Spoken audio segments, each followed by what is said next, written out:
Royal Guard's I've final missed you shift takes dark dearly. turn when he recognizes this face It from feels Princess like Anne's ages past. since we The last morning met. began like many others, calm and quiet, but for him it carried a deeper meaning. The Royal Guard stood in front of the mirror of his small, tidy room, carefully adjusting his uniform.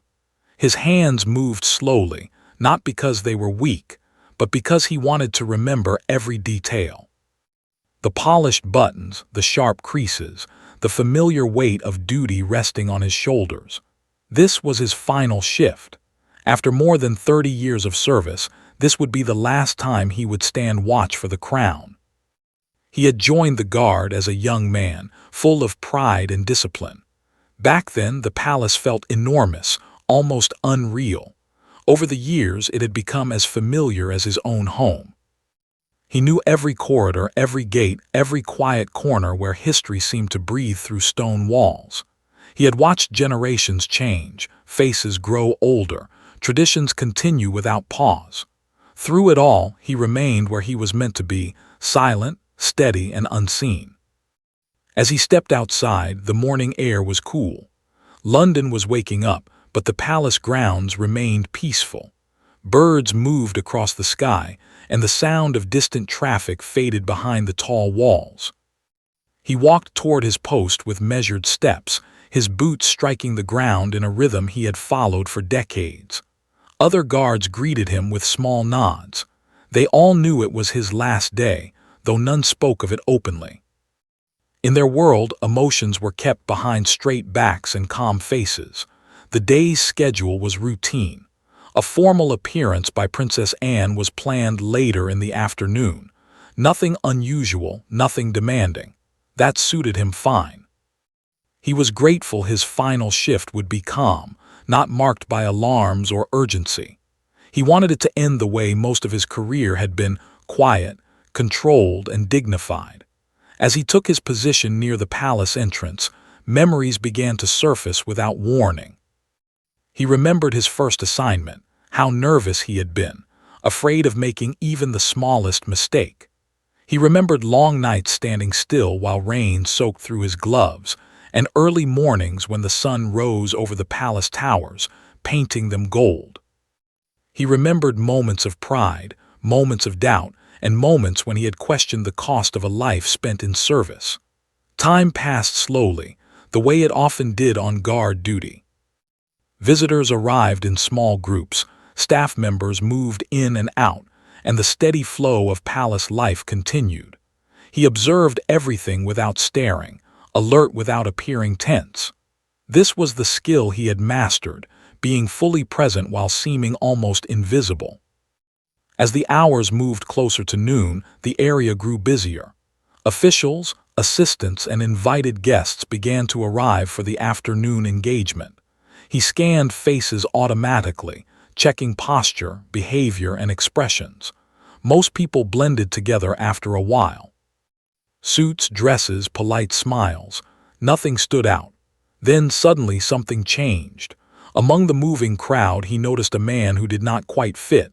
At first, he could not explain why. The man was well-dressed, calm, and confident, but there was something about the way he carried himself that caught the guard's attention. The guard's eyes followed him for a brief moment longer than usual. And then it happened.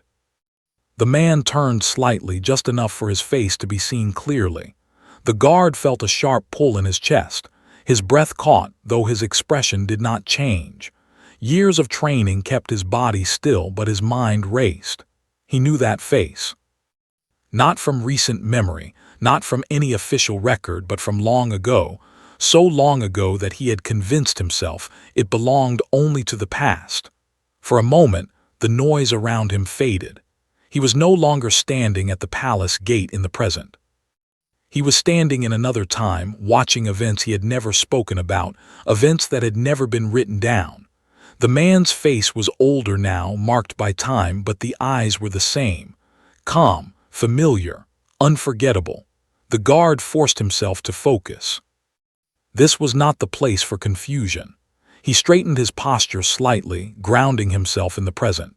The man continued walking, unaware, or perhaps pretending to be unaware of the silent recognition that had just taken place.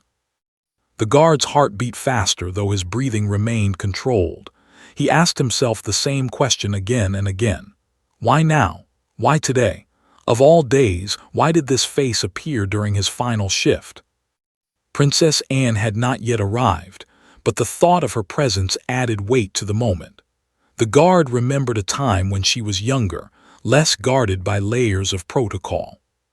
He remembered an incident that had never reached the public, something quietly resolved and carefully forgotten.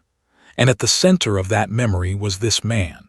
The guard had been younger then too, still learning the unspoken rules of silence.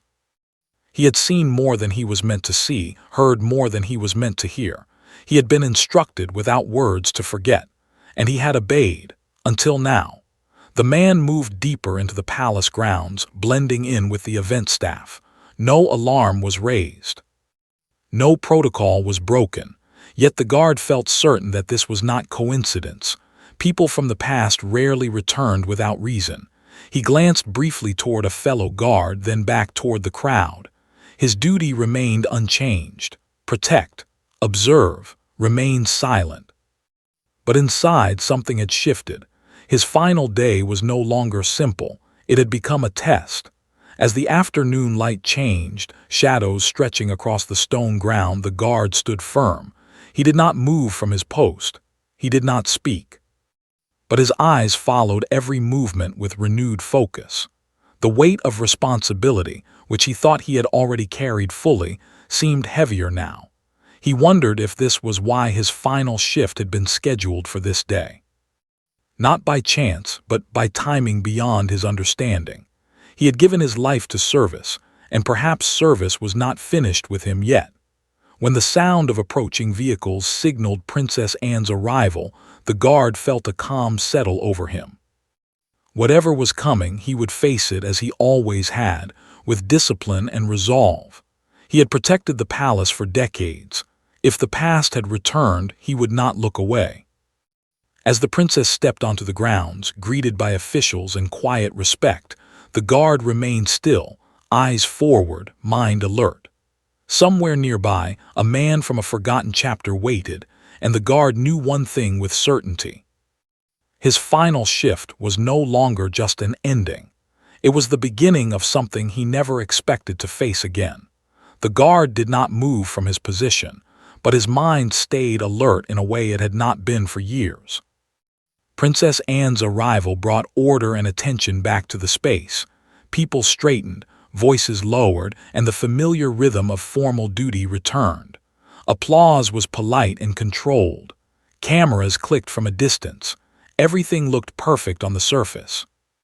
Yet the guard knew better. As Princess Anne walked past him, he lowered his gaze in respect, just as he had done countless times before. For a brief second, he caught a glimpse of her expression. Calm, focused, practiced.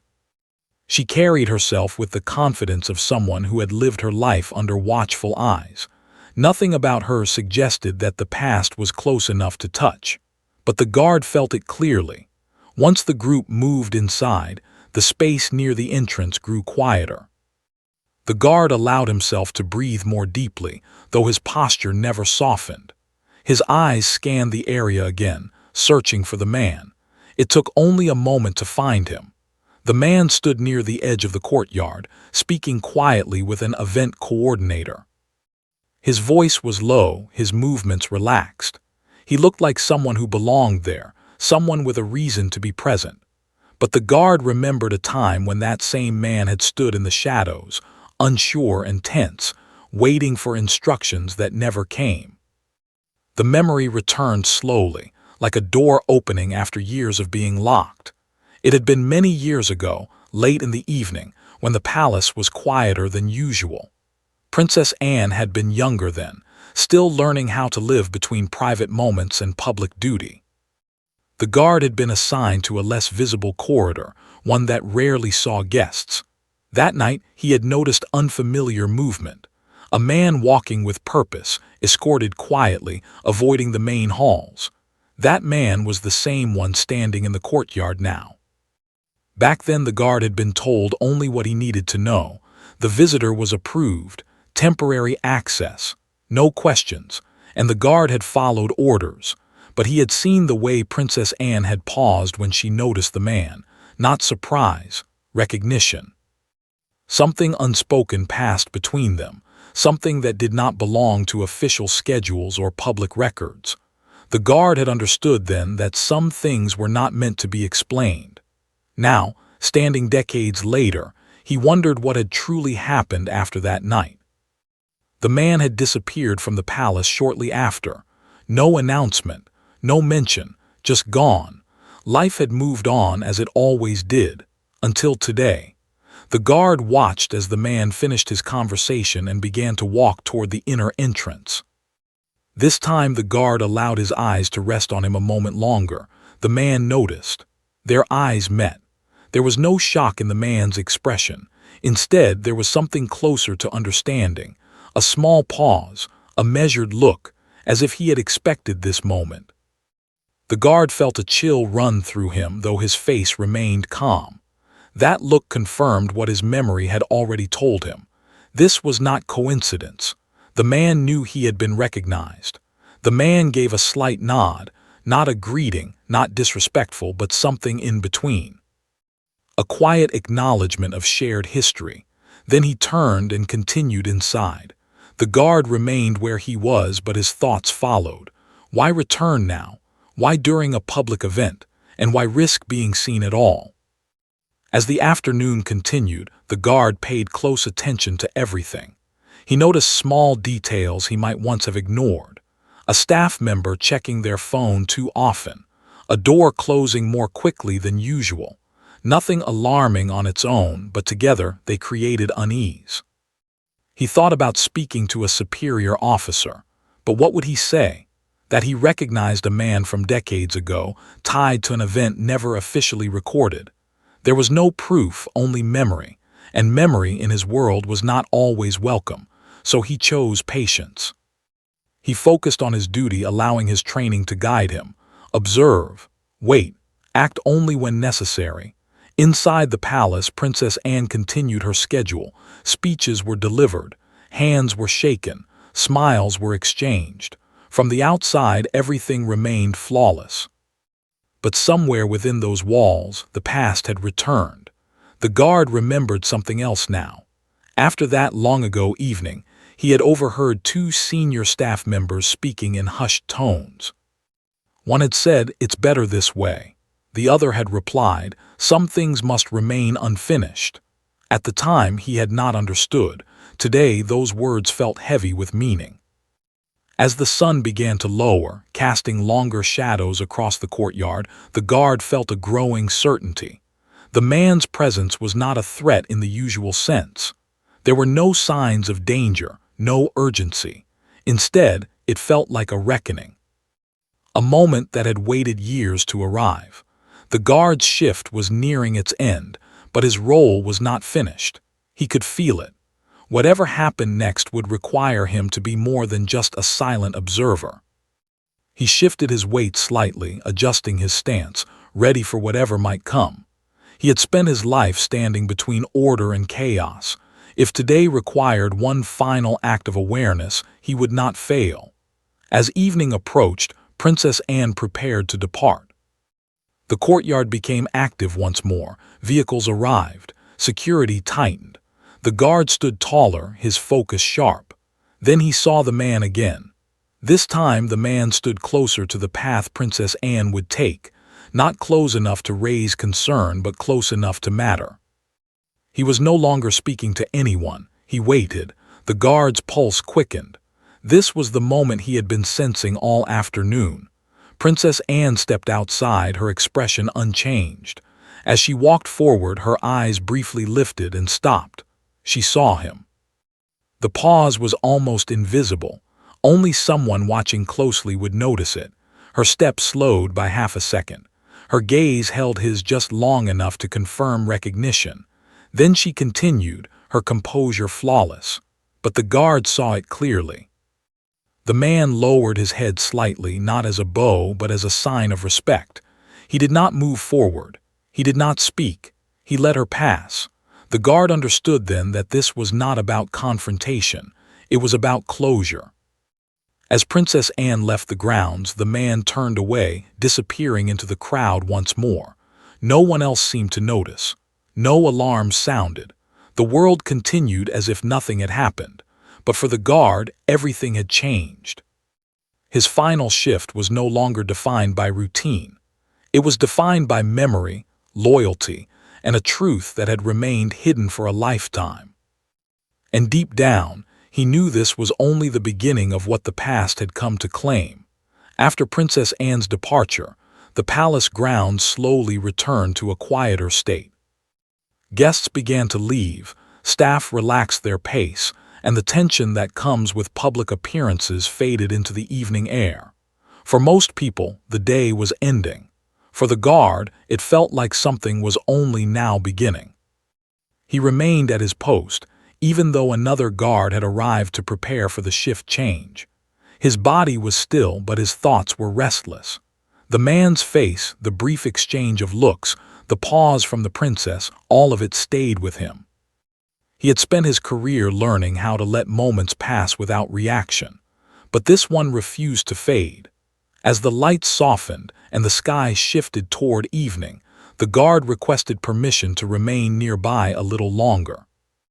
It was not unusual for senior guards on their final day to assist with small tasks or observe quietly. His request was granted without question. No one suspected anything unusual. From a distance, he watched the inner entrance where staff continued to move in and out. He waited not with impatience but with certainty. He trusted the feeling that had guided him through years of service.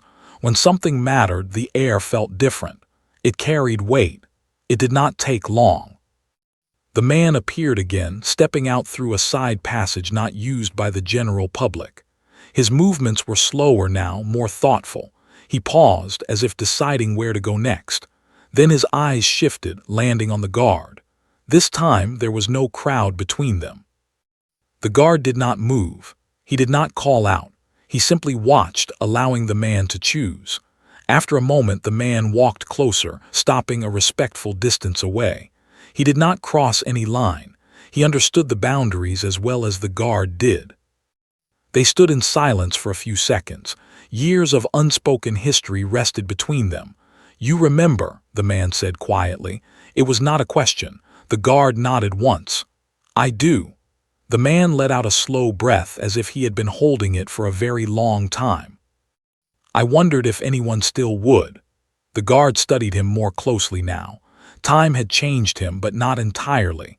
There was still the same calm presence, the same careful choice of words. This was a man who had learned how to live with restraint. "You shouldn't be here," the guard said, not as a threat but as a fact. "I know," the man replied, "but some things don't stay buried forever." The guard did not argue. He understood that truth better than most. He had carried memories he was never meant to share, watched history shape itself quietly behind closed doors. "I didn't come to cause trouble," the man continued. "I came to see if she was well, to see her with my own eyes, that's all." The guard considered this. "You saw her?" "Yes," the man said softly, and that was enough. Silence returned between them. The palace stood steady around them, unchanged by the quiet conversation taking place near its walls.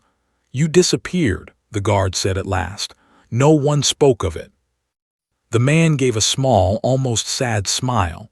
That was the point. The guard remembered the instructions from years ago. No questions, no records. Some doors were meant to close without sound. He had accepted that then. Now standing here, he wondered who had truly been protected by that silence. "Do you ever regret it?" the guard asked.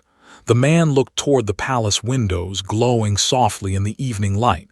"Every day," he said, "and yet I would make the same choice again." The guard believed him. "What happens now?" the guard asked. The man shook his head. "Nothing, I leave, you finish your shift, life continues." "And the past?" the guard pressed. The man met his eyes. "The past stays where it belongs, with those who lived it."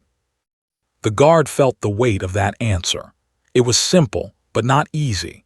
He had spent his life standing between what was known and what was hidden. Perhaps this was his final lesson, that some truths do not need to be revealed to be real. Footsteps approached and the man stepped back slightly, instinctively returning to distance. A staff member passed by without noticing anything out of place. The man straightened. "Thank you," he said quietly. "For what?" the guard asked. "For remembering," the man replied. "And for guarding more than just walls." Before the guard could respond, the man turned and walked away, disappearing through the same path he had used before. This time, he did not look back. The guard watched until he was gone. As night settled over the palace, the guard felt something inside him ease. The tension that had followed him all day loosened its grip. He realized he had been holding on to a question for years without knowing it. Now, he had his answer. His service had never been just about rules or routines. It had been about judgment, about knowing when to act and when to remain silent. Today, silence had been the right choice. When his relief finally arrived, the guard handed over his position with the same care he always had. There were no speeches, no ceremony, just a nod, a quiet exchange, and the end of a chapter. He walked away from the palace slowly, not out of sadness but reflection. The building stood behind him, strong and unchanged, holding countless stories within its walls. Some would be told, most would not. As he reached the gates, he paused once more, looking back. He felt no regret, only understanding. His final shift had given him something unexpected, not recognition, not praise, but closure. The past had come and gone without damage, without noise. And for a royal guard who had lived his life in quiet service, that felt exactly right. The night after his conversation with the man did not bring rest to the guard. Even though his body was tired, his mind stayed active. He sat in his small room, the uniform now hanging neatly on its hook, and thought about everything that had happened.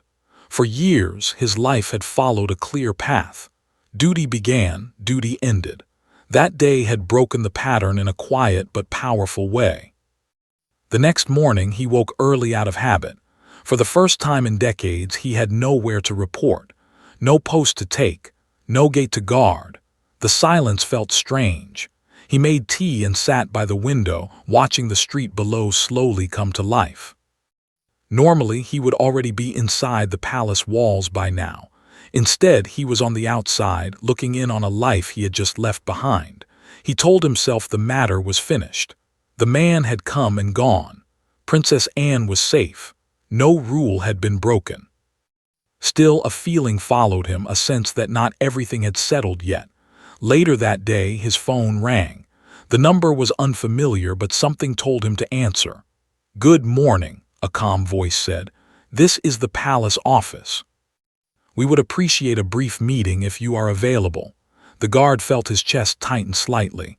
"Of course," he replied. "When?" "Today, if possible."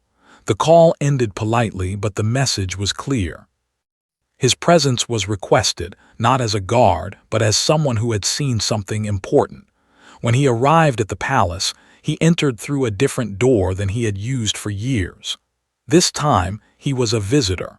The feeling was uncomfortable, but he remained composed. A staff member guided him through familiar halls that now felt distant. Everything looked the same, yet nothing felt quite right.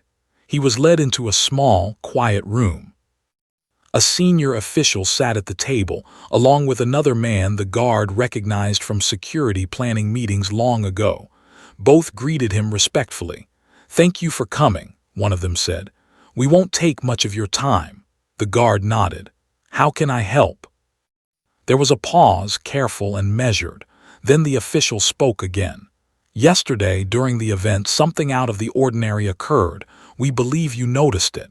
The guard did not answer immediately. He chose his words carefully. "I noticed someone I recognized from many years ago." The men exchanged a look. "We expected as much," the official said.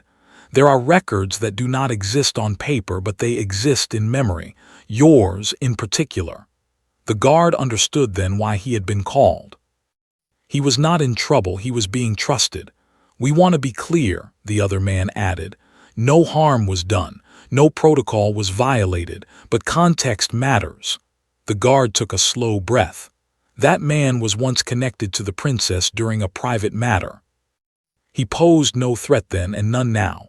"Do you believe his return had purpose beyond seeing her?" the official asked. "No," the guard said firmly. "He came for closure, nothing more." Silence filled the room again. Finally, the official nodded. "That matches our assessment." The guard felt a quiet relief, though he had not realized he needed it. Still, one question remained. "Why now?" he asked. "Why bring this back up after so many years?" The official leaned back slightly. "Because the people who remember are fewer now. And because silence, while sometimes necessary, should not become misunderstanding." The guard thought of the man's words from the night before. "Some things do not stay buried forever."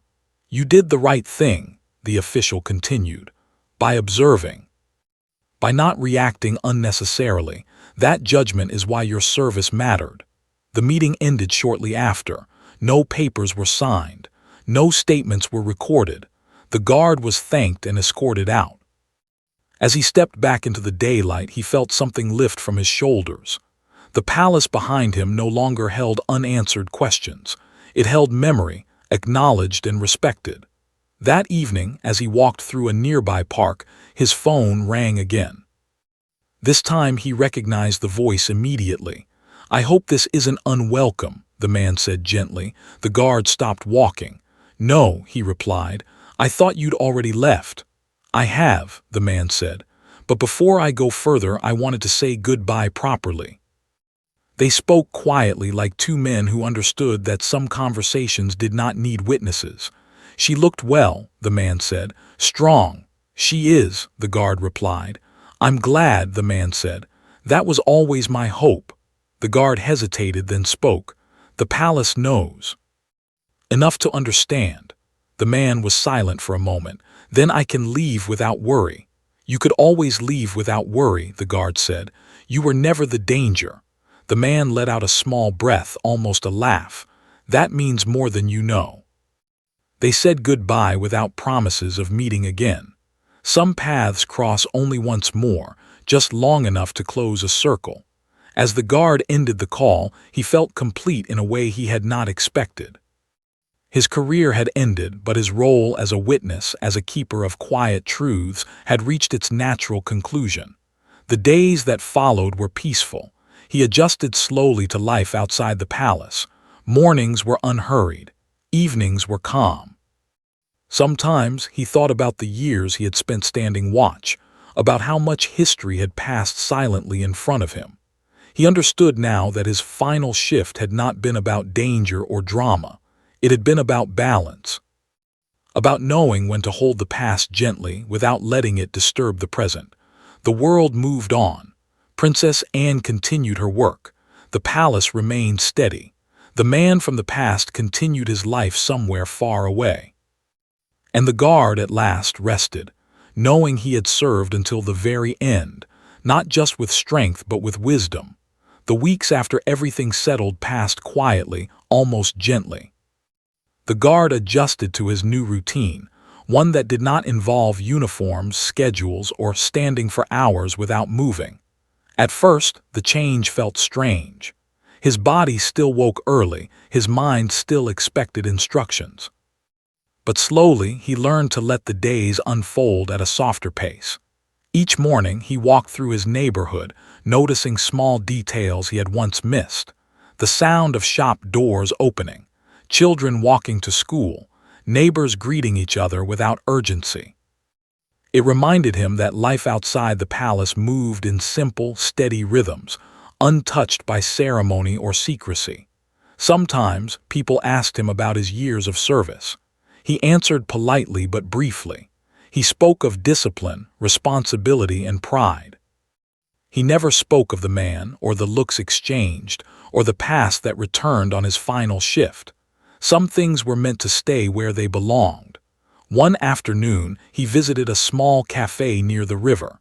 He sat by the window, watching the water move calmly beneath the bridge. As he stirred his tea, he realized something important. For the first time in years, he felt no weight pressing on his thoughts, no alertness pulling his attention in every direction, just calm. He thought back to his final shift, to how he had expected it to end quietly without meaning. Instead, it had given him understanding. Not answers shouted aloud, but truths confirmed through silence. That silence had protected more than just people. It had protected dignity. From time to time, news of royal events appeared on television or in the papers. He watched without the sharp focus he once had. Princess Anne appeared strong and composed, just as she always had. Seeing her reminded him not of secrets, but of resilience. She had lived a life shaped by duty, just as he had, though in very different ways. One evening, as he walked home under a fading sky, his phone vibrated with a message from an unknown number. He stopped under a streetlight and opened it. "Thank you for your discretion." It mattered. There was no name. None was needed. He did not reply, not because he lacked words, but because some messages were complete as they were. He placed the phone back in his pocket and continued walking, feeling a quiet sense of peace settle within him. In the days that followed, he began sorting through old belongings. Boxes filled with photographs, letters, and small reminders of a life spent in service. He found a picture of himself as a young man in uniform, standing straighter than necessary, eyes full of purpose. He smiled softly. He had given his best years to guarding something larger than himself. He had done it with loyalty, patience, and care. And in the end, he had guarded something even more fragile than walls or gates. He had guarded memory. One afternoon, he visited a park not far from the palace. He sat on a bench and watched the trees sway gently in the wind. He realized that this park had always been there, just outside the edges of his working life. He had never had the time to sit and simply be. Now he did. As the sun lowered, he thought about the man one last time. He hoped he had found peace wherever he was. He hoped that seeing Princess Anne had given him what he needed to move forward. The guard believed it had. Some reunions did not require words, just presence. He stood and began the walk home, feeling lighter with each step. His final shift had not been marked by applause or recognition. There were no speeches, no medals, no headlines, but it had given him something far more valuable. It had shown him that his quiet judgment had mattered, that his silence had not been empty. It had been purposeful. In a world that often demands noise and attention, he had served in stillness. And stillness, he now understood, could carry great strength. That night, as he turned off the lights and prepared for sleep, he felt content. Not proud in a loud way, but steady in a deep, lasting way. He had stood his ground when it counted most. He had protected without force. He had honored the past without letting it disturb the present. His service was complete. And for the first time in many years, he rested, not as a guard, not as a witness, but simply as a man who had done what was right, even when no one was watching.